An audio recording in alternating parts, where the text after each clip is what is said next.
मित्रांनो, ई पीक पाहणी करण्यासाठी सर्वप्रथम आपणास प्ले स्टोअर या ॲपवरती जाऊन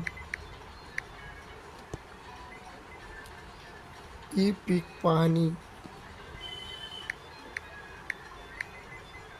सर्च करायचं. ई पीक पाहणी खाली जो दिसतो ई पीक पाहणी DCS या ॲपवर ओपन करायचा. सर्वप्रथम ओपन केल्यानंतर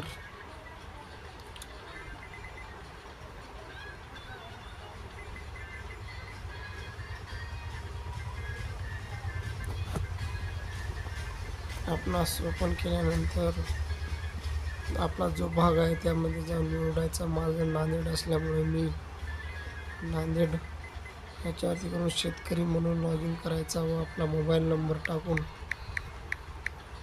लॉग इन करून घ्यायचा. सध्या आज